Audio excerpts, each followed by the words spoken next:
All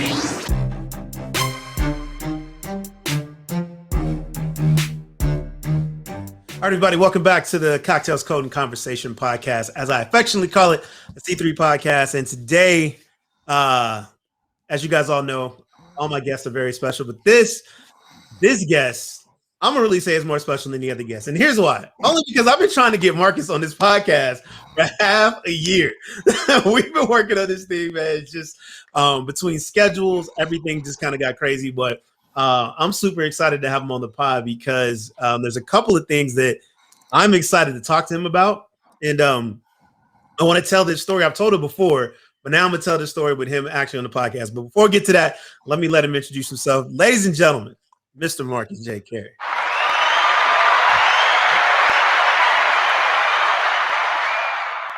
Hey, thanks for having me. I'm ready to do it. Let's do it. Yeah. All right, man. So, I like to start let my guests go ahead and introduce themselves, man. So for people that, may not be aware of like who you are, just, real quick, who you are, a little bit about your background. Marcus Carey. I'm kind of tech heavy. Got my career started in the Navy, the U.S. Navy.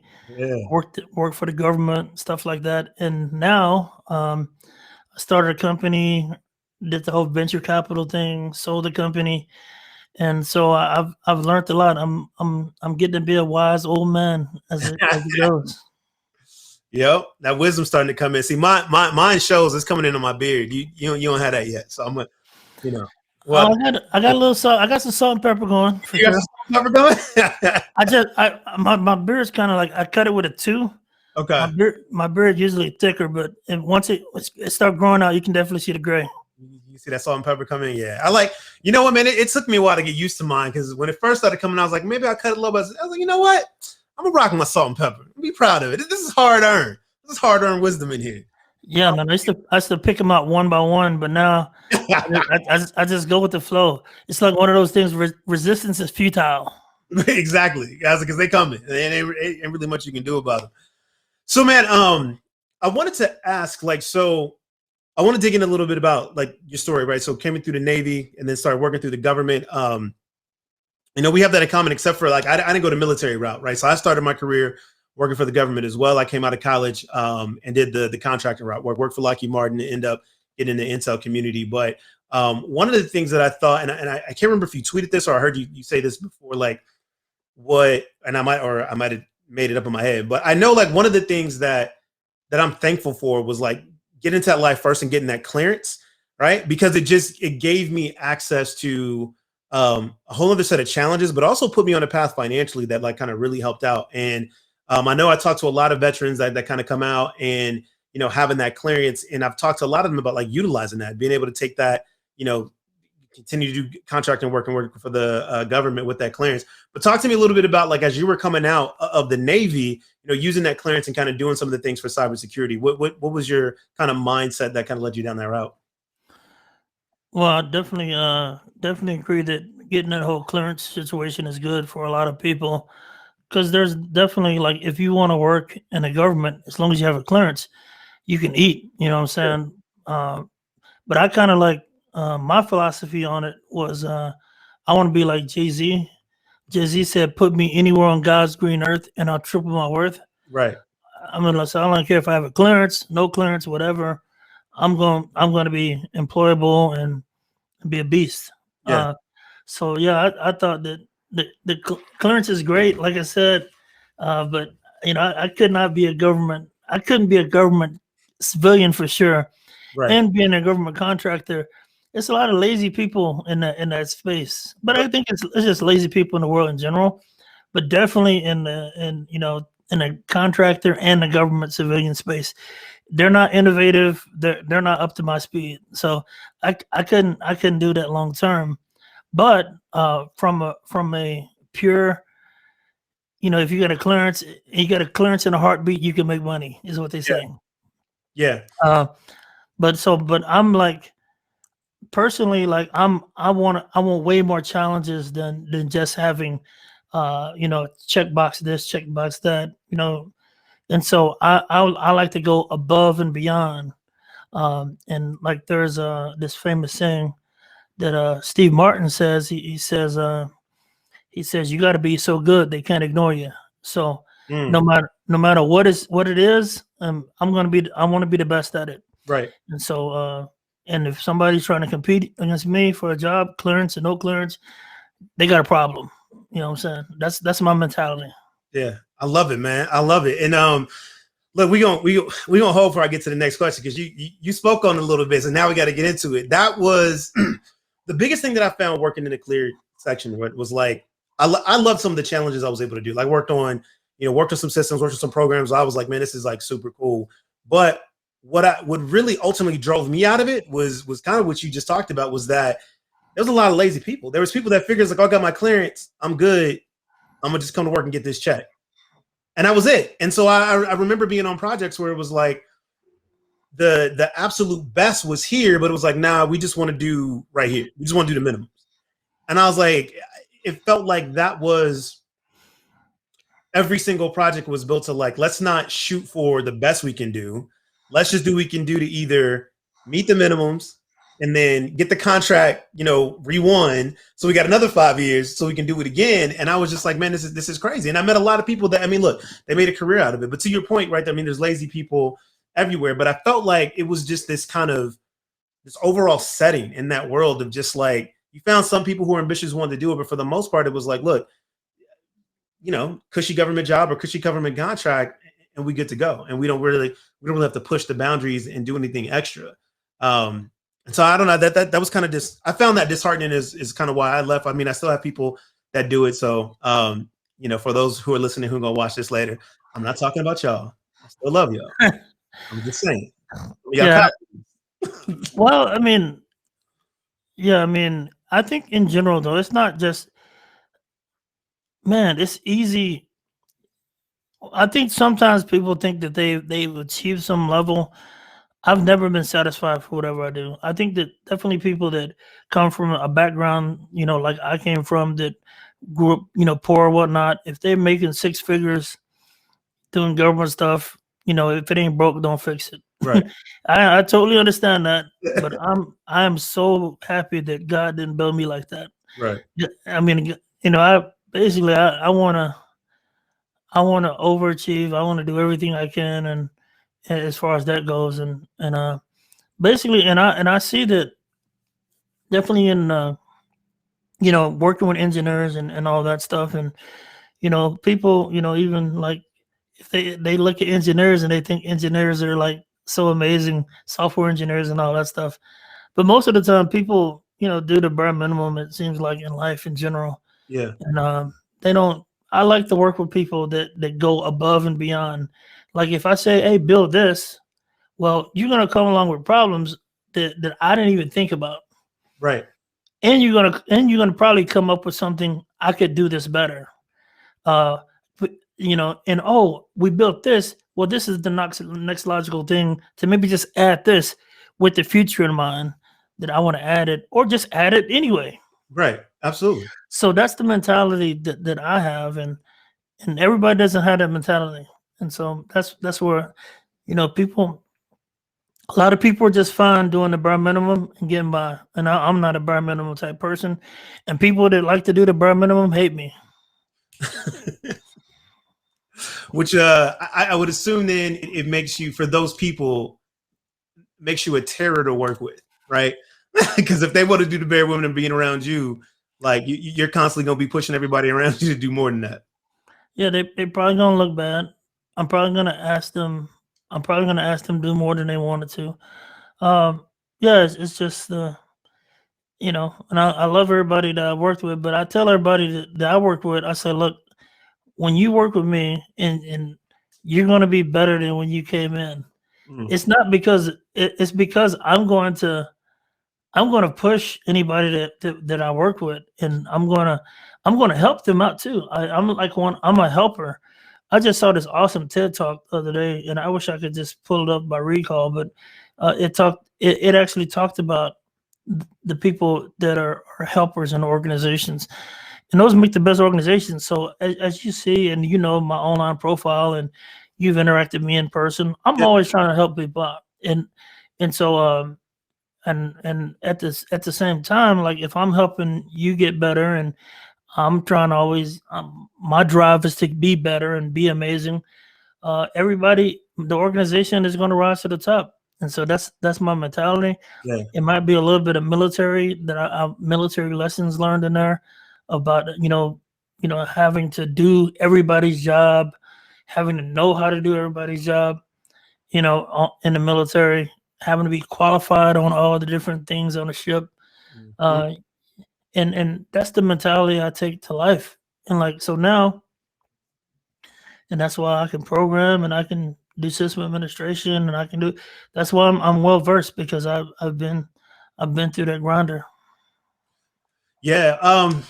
Talk to me a little bit about, with that, right? So you mentioned the Jay-Z quote, right? Put me anywhere on God's green earth, I'm gonna triple my worth. Taking me back to when you were getting ready to start your company, right? And just kind of like the thought process you had and what you had going into that, and some of the goals that you would set forward when you started the company. I can remember when I was young. I'm going to date myself a little bit. I'm 45 now. When I was growing up, MacGyver was super popular. Yeah. This guy, and A-Team and Knight Rider, and there was all these. It was like these War Games is a movie that I loved when I was growing up. So there's all these technical things that I was attracted to, and even when I can remember when I was like 8 years old, science fairs, and I was always inventing stuff, and that's been a bug that I've always had.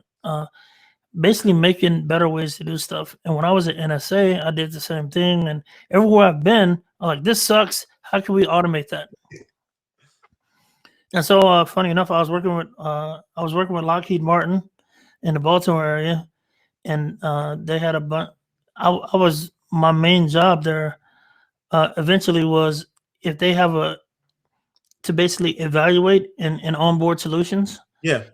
So basically, if they had a security solution, typically how the government ran is you have to have three contractors or three providers, and then you kind of have a bake off with those three providers, and then you can make a purchase. Yeah. So I ended up having to do the bake offs for several products, and I had to do the implementation as well. And so there was really no good way to test the products on an even measuring stick. Right. So I used to have to test them through hacking and all that stuff. I used to do hacks and all that stuff. The best way to describe myself is be a hacker. So I'm a hacker, as I introduce myself. So I'm running all kind of exploits and stuff, and all kind of network traffic to see which ones work best. So eventually, I created a company to do that automatically. So you don't have to be, you didn't have to be a Marcus. You don't have to have my hacking skills. Right. So, and you could run these hacks just that looks like me, and see if the devices could block the attacks or defend or respond to the attacks. So that's the software that I built. And funny enough, I mean, that's a really good way to build a company, is starting off by stuff, don't pick something you do not know.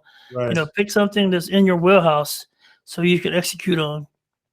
Because sometimes I see entrepreneurs and people, trying to start companies, and the whole premise they have no expertise in.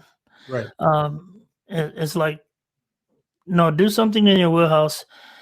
And there's I believe that, like, it's this really good book about it's book David and Goliath by Malcolm Gladwell. Well, Malcolm Gladwell, he talks about the preparation that David, and it's a biblical story, mythical story, whatnot.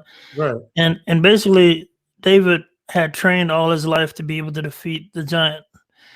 And so there's stuff that you do all the time that you don't know that you're training for your big event or your company or your life moment.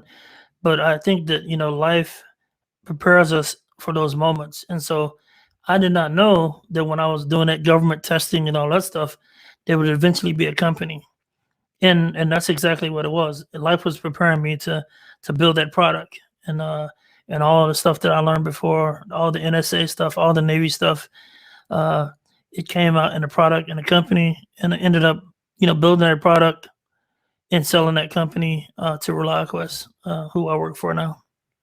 Nice, man. And that's, you know what, that's one of the things that I was excited, you know, to kind of have you on and talk about, just, you know, one, from, you know, starting the company, right? I mean, it's you got the American dream, right? Like, from, you know, building the company, building it up, doing something you love, and then, you know, selling it. And now at the point to where you are, like, you know, still working, doing something you love, but having to be able to sell the company. So, like, tell me a little bit about what it was like when that opportunity came, right? I mean, it's, as much as you can, right? I know, like, with acquisitions, like, you can't tell everything, but like, when that opportunity started to present itself, and then when it, you know, you're starting to really get through what was real, it was like, oh, like, this is really about to happen. I'm about to sell this company. Yeah, man. The whole thing was a big learning experience. I'm a technical beast. Most people would agree with that. I'm a beast when it comes to technology. Sometimes people can sleep on it, but my main thing is my technical chops. And right now, like this last year since I sold the company, all I've been doing is coding. Like, it's ridiculous, bro.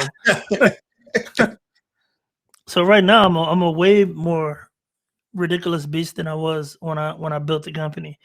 So I'm building stuff here now, but yeah, the whole process, and I kind of lost I lost the question.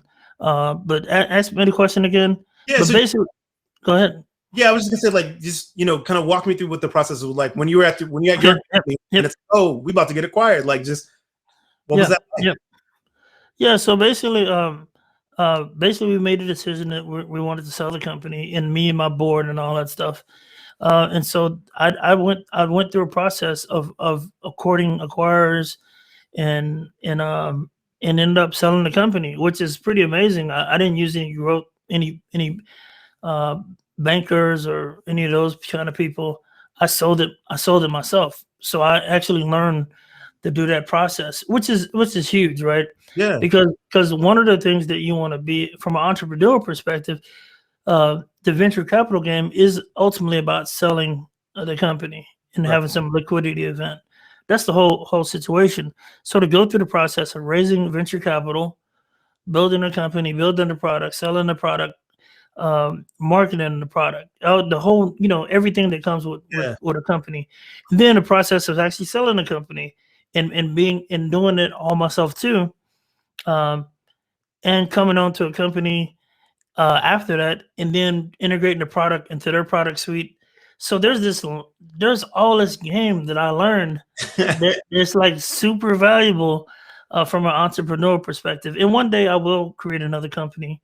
I'm loving it where I'm at right now, because, like I said, I'm like you remember Q on what is it, on James Bond? Yeah. Where not this crazy Q that everybody talking about, but Q on James Bond.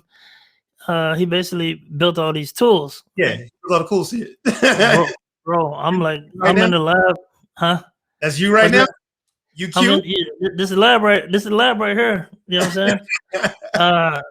So yeah, I'm just building software all day, man. Just writing code, and I'm making some really ridiculous stuff right now. So I'm really pumped.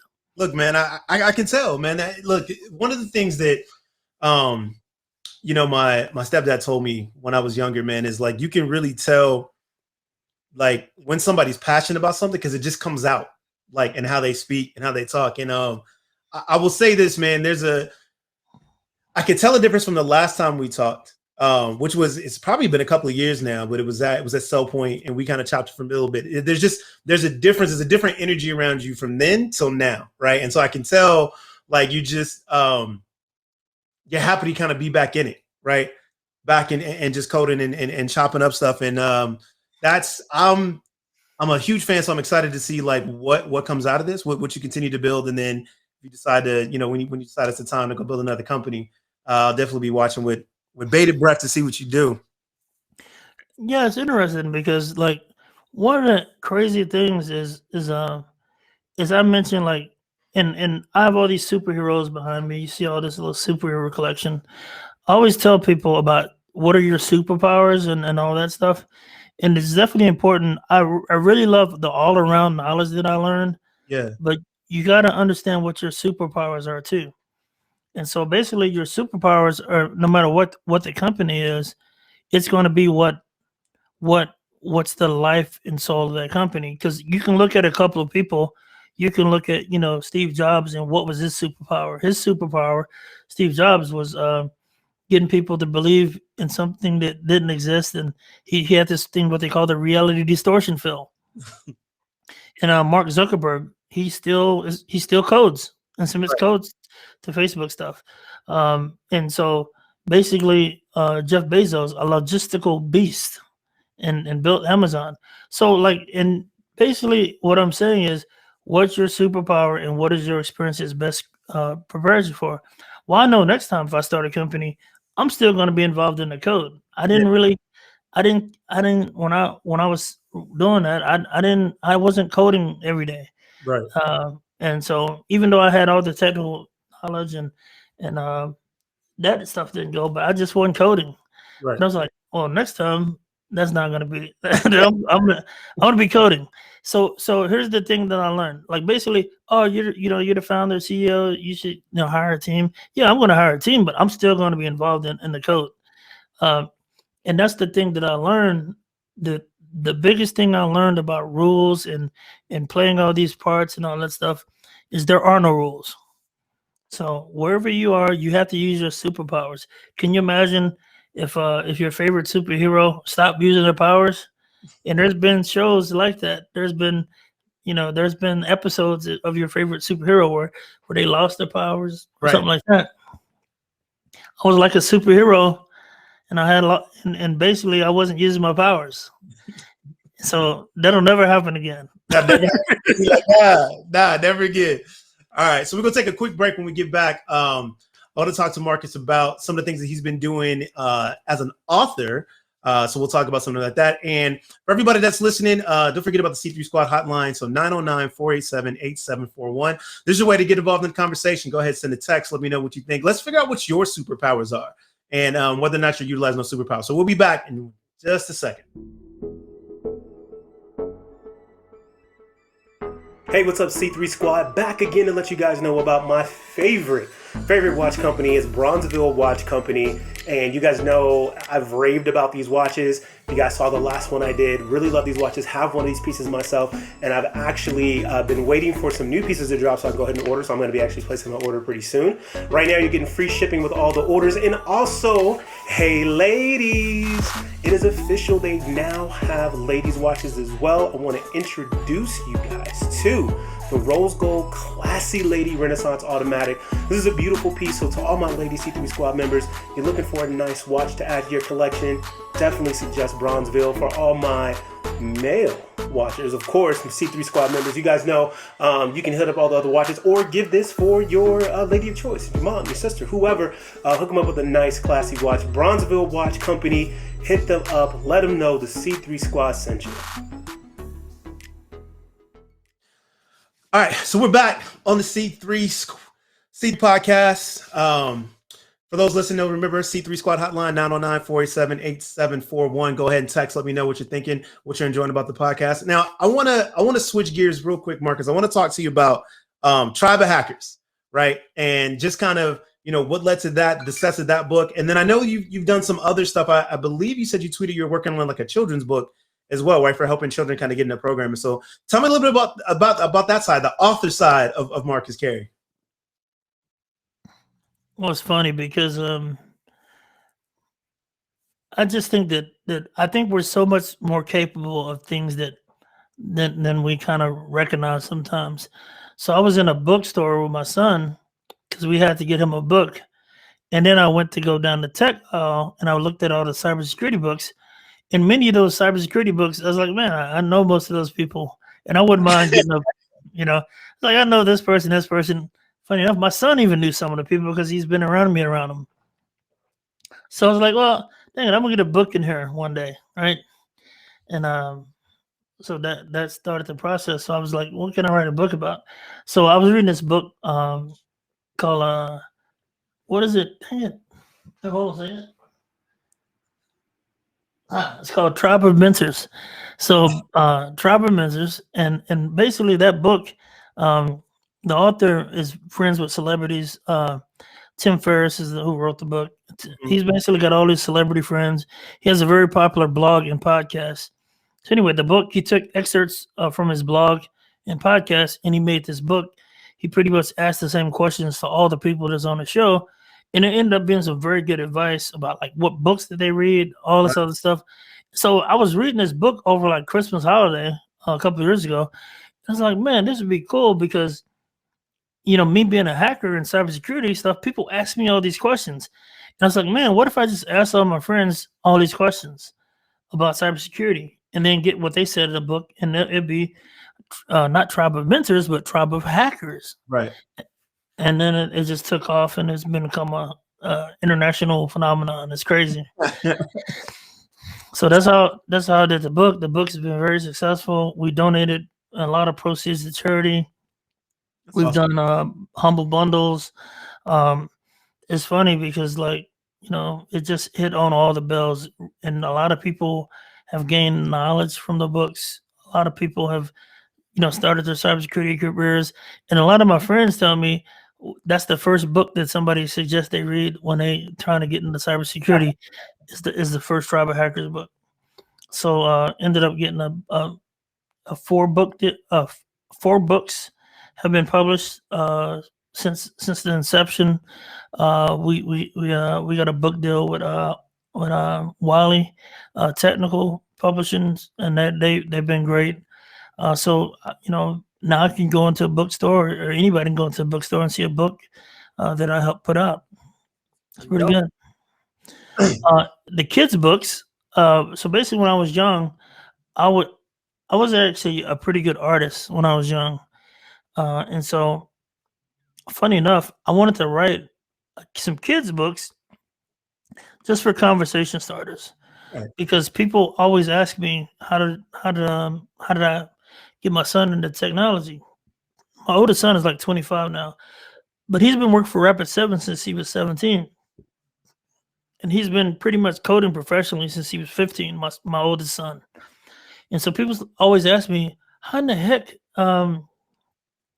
did you get your son to code? And even when he was younger, they was like tripping because my son had like 5 or 6 iPhone apps in the store, and he was programming Objective C, which is not easy.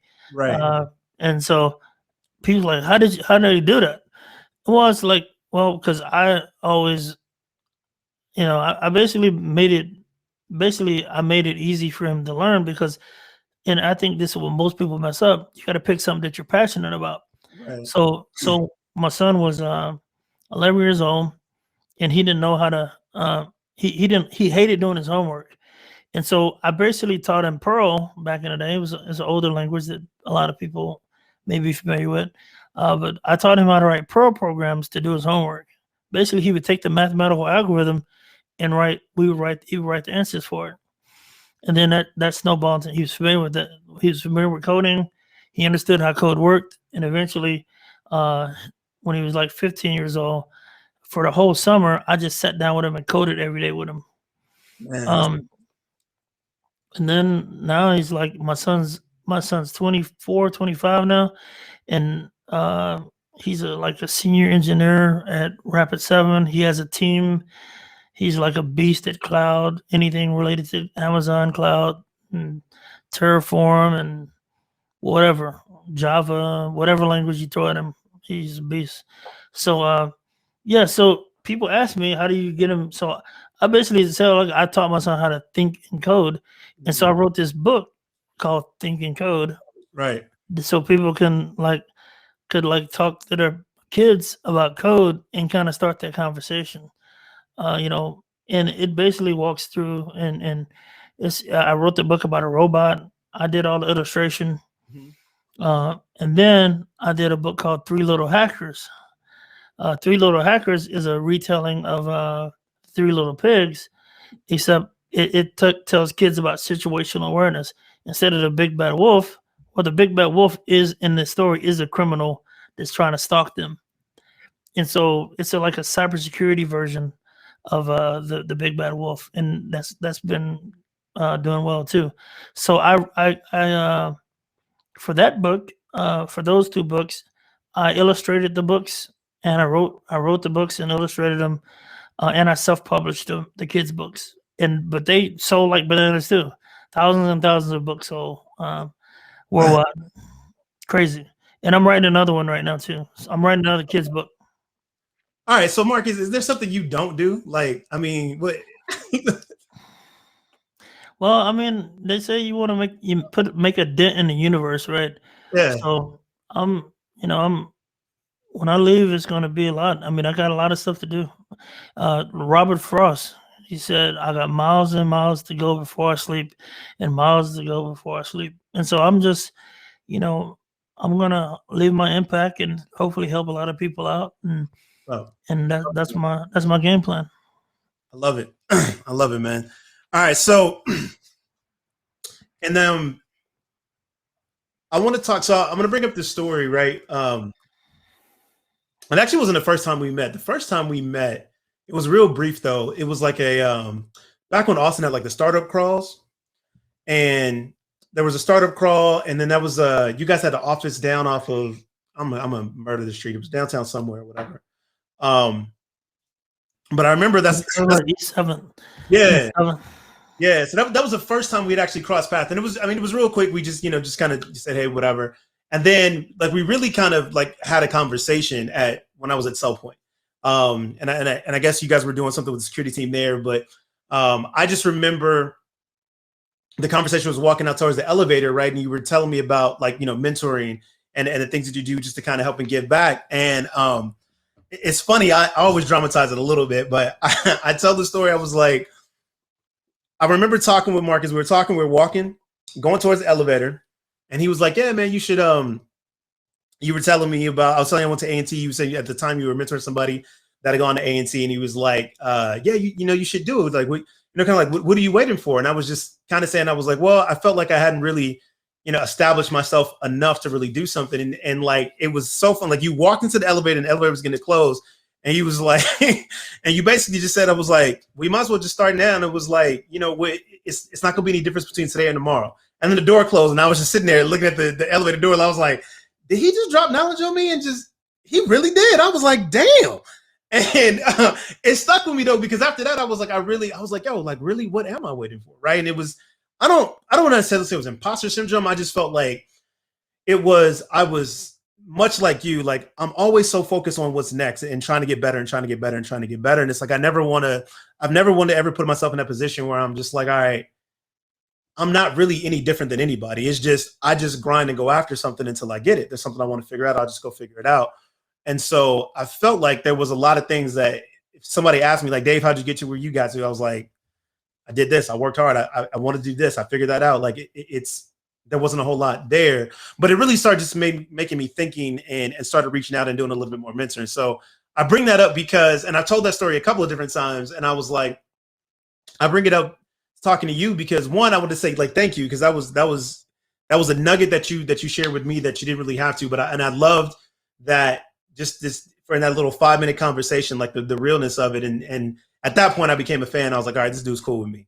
I was like, yeah, I can rock with him. I was like, he cool with me. But talk to me a little bit about from that mentoring side, and then also from, because one of the things I really appreciate is like your takes on like diversity, like within tech, right? So I'll be honest, like saying like when I the first time I came across you, seeing a Black entrepreneur in Austin, I was like, yo, this is pretty dope. Like in the cybersecurity aspect, I was like, this is pretty cool. So I'm glad I kind of got into that circle. But talk to me a little bit about like where you see mentorship, and then like where you see like diversity in our field.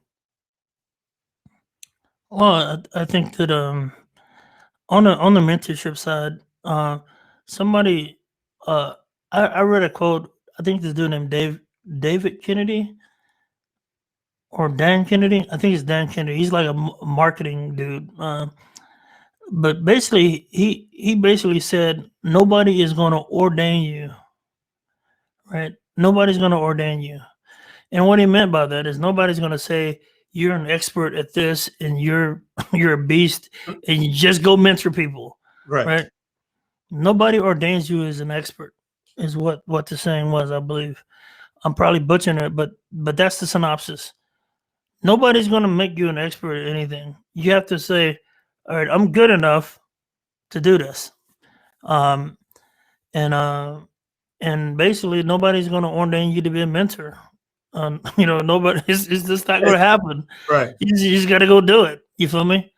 And I think that, and there's been some research done on this. Women and minorities sometimes do have a lot of imposter syndrome and all that stuff. But you know what's ridiculous, man?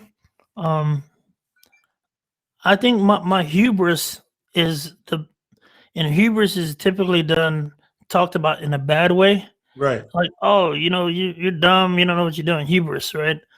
But that's my superpower. I'm just so arrogant, and I just believe that I can do anything. And that's the blessing that I really have. I'm just so out there that I think I can just do anything. Right. And that's how I did a company. I did this and I did that, and I just my confidence is just off the rip. It's crazy. And so I want to infect everybody with that same craziness that they can do whatever they want to do. And if you try it, you're gonna definitely achieve some level of success. Women and minorities tend to have more imposter syndrome than the people that dominate the American culture. Right. But I mean, the way I look at people, I just in a crazy way. I mean, I don't look at anybody as superior to me, and I think in some way, a lot of people, whether they want to or not, they actually think that people are somehow maybe superior to them in some ways. And I'm just saying, people in general, you always think you know more than you always think somebody else know more than you. Right. Like in the military, I learned quickly that a lot of times people don't know what you know. And so you're out here sometimes thinking, and you're all embarrassed. They're like, oh man, you probably know more than everybody around you. You just have to realize that. And from a diversity perspective, this is the challenge that I have make to people. Funny enough, because I've been in tech so long, and you're probably going to relate to what I'm about to say. I'm going to say something that I think is pretty real and pretty deep. The more I've been in tech, there's no black people in tech, and so most of the time I'm not around black people. I'm not around black men. I'm not around black women. I'm not around Latinos. I'm not around anybody that you would consider a minority. Yep. Right. Facts. So my own circles are not diverse anymore. And you tend to hire people that you either are around, or, and that would be like, oh, I know somebody from 2 companies back. Oh, he's a great person for this job. Right. But you probably don't know a black person for that job. You probably know a black woman for that job. You probably don't know any kind of other label that you would consider a minority. You don't know them because you've been entrenched in the trenches with the dominant culture. Right. And so, and then I found myself like, God dang, that's crazy. I don't know any black people that do what I do. You know what I'm saying? So how could I recommend somebody from my network or something like that? And that's why I think it's important to work with black schools, traditional black schools. Like you went to A&T. Yep. I work with Houston Tillotson here in Austin. I work a lot with them. I mentor a lot. I do lectures at HT. So it's important. Basically Jay-Z, another line. Jay-Z said, domino, domino. You know that line I'm talking about? Right? So basically, the further you go up, there's only a couple of black spots. Yeah. On Domino's white, pretty much. So that bar, I don't know if a lot of people got that bar, but that's like my life. You feel me? Funny enough, this has got to be real funny. I tell people that my community is like 60-some% Asian that I'm in. My school, my kid's school is like a white school or Asian school, like even everything around my life is white. You know what I'm saying? It's the weirdest thing. And like, wow, I'm not really connected. So Yeah. here's the deal. And I'm saying all this because I don't know who watches this podcast, and maybe you have had some kind of level of success. You have to be super intentional on diversity. Yeah. You can't be pointing the finger and saying, oh, this white company didn't do this. I see black founders and I look at their leadership thing. They're only black person in the company, right? And so as you move up in society, don't forget to freaking you need to be pulling people with you Right. from a diversity perspective. And that's the big thing. You know what I'm saying? Like you can't like, and my coach told me this when I used to play hoops, when I used to be a beast. Anything I do OP. So like anything I do is I want to be the best, right? It's the same thing. So basically, I was complaining because people weren't doing their job on the court. Right. You know, I'm a point guard or whatever. You're supposed to be doing this. You're supposed to be doing that. You're like, coach, like, hey, Marcus, why is this not happening? So well, it's his fault. He didn't do this. Says that in the third. And the coach said, hey, every time you point a finger at somebody, it's 3 fingers pointing right back at you. Right. So that's so deep. Let me try to get in the camera. It's 3 fingers pointing at me. So I needed to be going 3 times as hard as the person that I'm pointing the finger at on trying to improve this thing. You feel me? Yeah. And you just can't be talking on social media about black this, black that, Black Lives Matter, and all that stuff. If you ain't really putting in the work, you should be going 3 times harder online. I mean, in real life than you go, online and all this other stuff. So that's what I think about diversity. I think that big picture is we need to be going 3 times harder than we going. Yeah. You know what I'm saying? And remember, as you go up and you get these tech jobs, always look for opportunities to expand your network. Also, like, are you even communicating? So I have this cell phone challenge that I tell people when it comes to diversity. Right? Look at the last 10 people you communicated with. Are they all black? Are they all white? What did it look like? What's your network really look like? You feel me? Because if you can't, and this is another sports analogy, you can't talk about diversity at work if all your out of work situation is not diverse. You know what I'm saying? Who you building with? Who you teaching? Who, all that stuff. So you can't turn it off and on. That's what they say about sports. You can't. You practice like you play. Right. So if you practice, all my friends are white, all my network is white, my school's white, this white. Even if you black, you're not practicing diversity and all around. So that's what I would leave with people. Is like, you got to practice how you play. So if you want to have a diverse work culture and stuff, you got to make sure that you're networking with other black professionals and you can get them on, Right. or whatever. So, and the same thing, I could say if you think, I'm going to put this on, if you're a minority or you feel like you're not included, you got to go extra hard. It's not, look, and I'm not putting the blame on nobody or nothing like that. I'm just saying it's not going to happen unless we go hard. Right. It's not going to happen, because when it's like, hey, Marcus, you know anybody for this job? Then hey, if you do one black person, you can get that person hired. But you know what I'm saying? But that's how it goes. I'm gonna quit. I'm gonna stop beating this dead horse. I'm gonna stop podium. That's how I feel. That's how I feel about it. I mean, look, that's. I appreciate the realness. I appreciate the rawness of that, because I mean, it is facts, right? And that's part of, I can relate to that story. Cause same thing, right? When I wasn't, and I've said multiple times on this podcast, on my live streams, right? you know, when I got into this career, like I just started grinding. I just put my head down, right? Because I knew what I wanted to get to. And, you know, I shook off the fact that I was like, I got used to it real quick. Like, okay, I'm probably gonna be like the only Black person, right? So after going from an HBCU for 4.5 years and being surrounded by Black people, then going into corporate America and being like, ain't nobody, like it's just me, right? So, and I was like, okay, cool. What I'm gonna do? I'm not gonna sit here and pout. I'm gonna just put my head down, start grinding, start doing what I could. When I could connect with Black people, I did.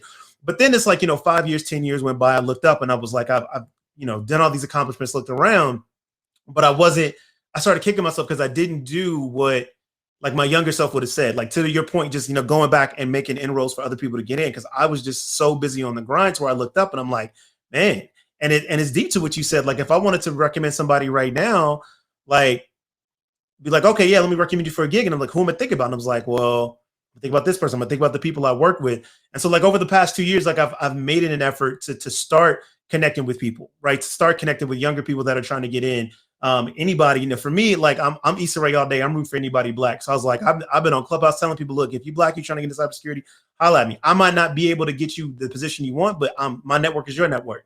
Let me introduce you to people that I can and starting to kind of create that and get on. So you're absolutely right. We got to put in the work. I think part of it is I've talked to some people. It's that thing of, you know, why are the people that are disadvantaged have to do the most work? And I'm like, look, ain't nobody else gonna do it for us. So it's just one of those things, right? And I was like, so I see both sides of it. I get what they're trying to say, but at the same time, I was like, who else gonna do it? Because nobody's gonna understand like the viewpoint that we have or what it's like. So like, imagine me telling my company, hey, let's go recruit at HBCUs, and you ain't never stepped a foot on HBCU before.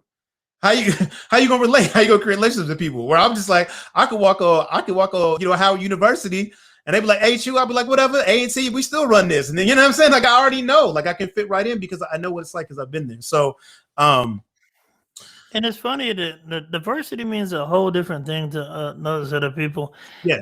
Most of the time when people say diversity, they mean my people are included. So that's all they mean. Like, yeah. So even white guys think diversity means white people need to be included.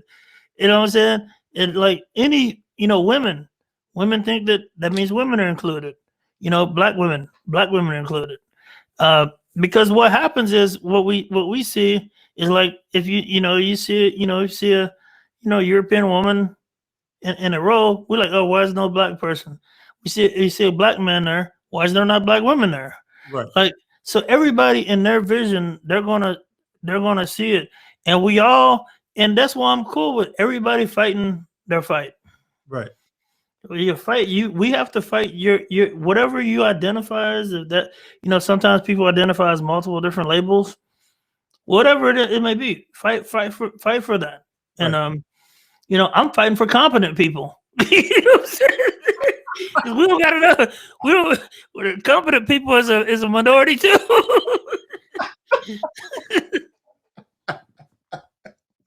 Yo, Marcus Carey throwing shots.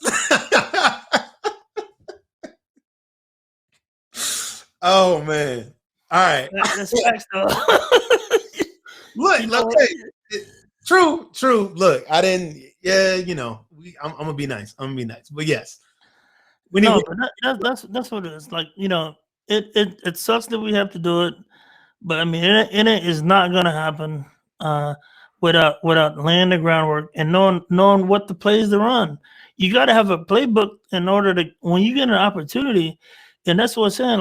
Like opportunity is when preparation. Luck is when preparation meets opportunity. Yep. So if you ain't been prepared and don't got no Black people to introduce into the pipeline or anything like that, and you just talking about Black people need to, all right, cool. What you gonna do? I'm gonna give you an opportunity. What play you want to run? And then you don't got no. You don't got no play. You don't know no Black people to plug in. What are you gonna do? It's so frustrating, bro. Just stand there talking, right? And that's So you got to be by the ground. Look. If you haven't been able, like, there's no better way to start than today. Like, you know, the thing I told you on the elevator. Like, if you ain't been on your grind, you know, you can start today. Don't be don't be intimidated. Don't. I hope I'm not talking too crazy for y'all. But this is just your boy. This is me. This is just me talking. You know what I'm saying? Pay me no mind. And this is like, look, this is Marcus without the cocktail on it, man. I'm telling you, look, we're gonna have another one once this COVID over. Me and Marcus gonna hit it up. We're gonna find some place. We're gonna have some cocktails. We're gonna get another version of this conversation too. Bro, if you told me that, I got my bar is top shelf, bro. Look, I know. I give you on Twitter. I'm building. I've been building it up there. Yeah. There's Soon as I get vaccine, that's gonna be on. So I get the vaccination. I'm not getting that vaccine, and bro. Mark said, "I'm gonna be about this house." All right, so we're gonna have to film one here. Oh, dude, look. Okay, first of all, before we do this, before I go to the break, when we get to that last thing, we gotta talk about this wonderful collection that you have behind you, because I see the T'Challa mask, right? I see the Black Panther mask. We got the figurines, man. Like the Deadpool. Like, walk us through this lovely collection you got back here, man. I see you into the suit and the Iron Man, bro. What's going on? Yeah, we can talk about it. So how long did it take you? Have you been like building this up over the years, or so recent? Like, talk to me about like some of the. Well, I mean, this all started. My buddy actually gifted me a Black Panther, the original Black Panther, and it's up over. Oh, how am I saying? It's right in here, right over here somewhere. The original comic. So I got one figurine, and just like anything, when you tell people, "Hey, I'm into this," then family starts buying you stuff, and you started getting shipments of stuff in. So my wife bought. And my kids started gifting me a lot of stuff, and I bought some stuff myself. So, so this collection is probably about 3 years old. It started out small. Now it's OP. I got pretty much everything that you could buy. So yeah, and I save all the boxes so I can put everything back in the boxes. Right. The Deadpool is ridiculous because the Deadpool talks, but he's a talking Deadpool head. God, the talking Deadpool. Yeah, it's crazy though. Yeah, the collection is nice. What's funny is my oldest grandson, he has and I didn't realize how the appreciation of these toys go. So some of them are limited editions. You can buy some for $12. Then you check to see how much it costs. It's up to $100. So I did that with my son, my grandson, because he has his own little collection. When I go over his house, he has many of the same ones I have. But I gave him, because every time he would come over, he would ask for my stuff. Hey, Grandpa, can I have this? Yeah, all right, to take it, and now reorder another one. So I gave him 2, and then I reordered them, and it was like they had went up to like $100 a piece. I'm like, what? And so I ended up giving him some rare collection stuff. I told my daughter, I mean, he needs to save that collection. So, but give him $200 toys, because the price goes up so far. So this collection is, it's probably valuable. Okay, I see. It's very nice. I'm not much into figurines. I do like all those characters though. Mine was comic books when I was a kid. And then I'm going to tell a sad story. My mom had a garage sale and ended up selling my comics. And she was like, came home from college one day. I was like, Mom, what happened to this box? She goes, oh, I sold in the garage sale. I was like, thanks, Mom. Appreciate it. Yeah. The story about the superheroes and all that stuff is because, like, when I was growing up, I mean, I used to like Spider-Man and Friends, and I used to love X-Men and all that stuff. Yeah. So I mean, like, basically, it's some kind of. I really do believe that people have superpowers. Yeah.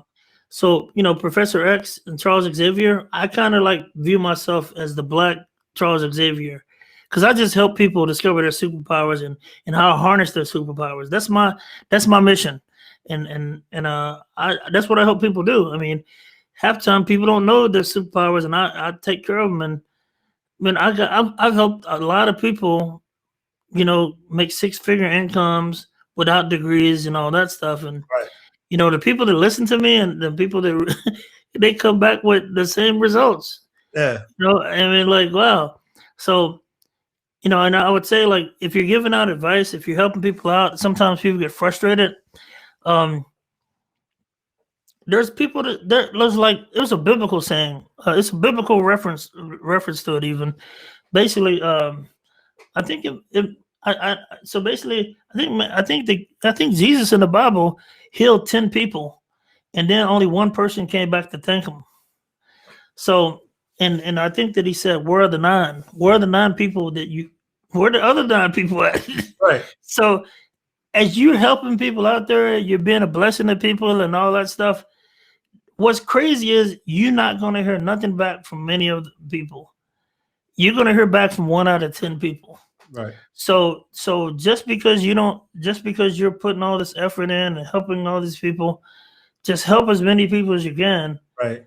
Because there's going to be some people you're going to be a blessing to and you're never going to hear from again. And then there's going to be people that come back to give you feedback. So just keep helping people out. And most of the time, how you helping somebody out is with your superpower. Your superpower could be listening to people. Your superpower could be motivating people. It could be coding. It could be marketing. Whatever your superpower is, it is what it is. Right. And you're going to be able to help people in that way. Hopefully that makes sense. I'm not crazy. You're not crazy, man. It makes sense. All right, so we're gonna take one last break real quick. We come back, and then we're gonna talk to Marcus. We're gonna go into the last sip. We're gonna ask him the infamous question that everybody gets asked on this podcast. Y'all know what it is. I'm excited to tell you about the Jumpstart Awards, brought to you by On the Corner Media. Hey, the Jumpstart Awards are a great way to get your career started in either IT or cybersecurity. It's sponsored by On the Corner Media as well as our good partner Uber Ether. And here's how this works. Basically, you go to onthecorner.us/jumpstart-awards and you enter in and see if you qualify. Right? We're so excited to do this and give back to the community. What we're doing as part of the awards is that 3 lucky participants will get a full year's access to Coursera.org. The other 3 will get 6 months access. And so what we want to provide is make sure that you have a pathway to get to the education and things that you need without having to pay the exorbitant cost. So again, head to onthecorner.us/jumpstart-awards, fill out your first name, last name, email address, and a link to a video just explaining why you want to jump into cybersecurity or why you want to jump on IT and what this award would mean to you. And we're going to keep this going until we give all awards out. So again, onthecorner.us/jumpstart-awards. Thanks. See you later, C3 Squad. So last segment, I see you nodding your head. Yeah, that's all me too. Original production. Your boy nice. Your boy nice with some keys, boy. I can get in the lab. Hey, time out. Your voice is off sync since we came back from commercial. Is it? Oh man. Oh, it's back now. You think back? Okay. Yeah, I think we back. Can you hear my? Am I the same? Yeah. All right, cool. All right, cool. Now we're good.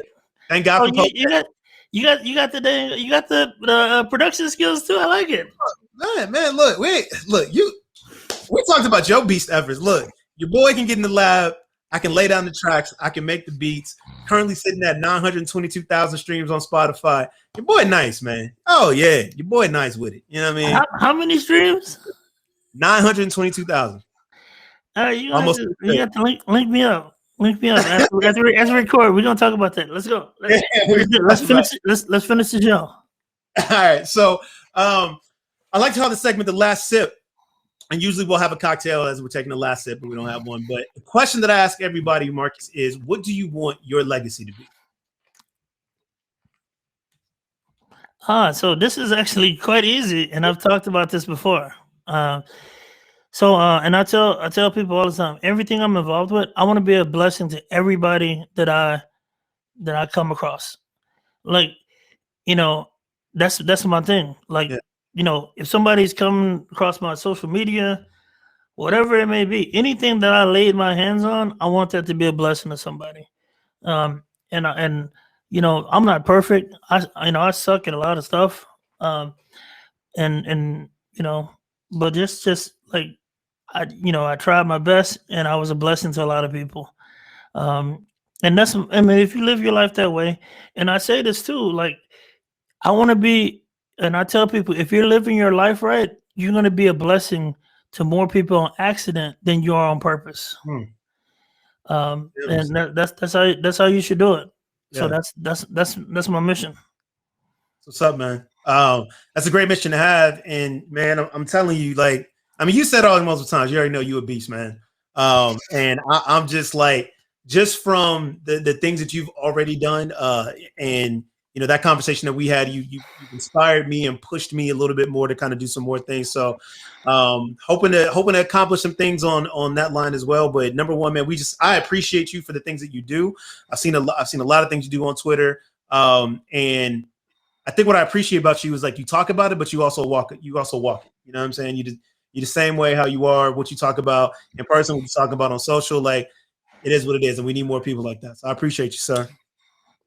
I appreciate that. It made me think of that Migos song, "Walk It Like You Talk It." Walk it like you talk it. Walk it like you talk. Man, look, one of these days I'm gonna get this media company big enough to where I can actually pay to have some music on this. Man, I be want to have music on this so bad, but I'm like, I don't want them copyright checks coming into me. I ain't got it like that yet. So, right. Look, man, Marcus, appreciate you taking the time. We're gonna wrap this up. Thanks for chopping it up with me being on the C3 podcast. And to all the C3 squad, look, y'all know what it is. The C3 squad hotline. Hit up the text 909-487-8741. Let me know what you thought about the pod. Of course, you know where to find us on Twitter, on the website, everything. To the next cocktails, to the next conversation. Y'all stay safe out there. Cocktails, Code, and Conversation is brought to you by the On the Corner Media Group. Check us out at onthecorner.us for more great content.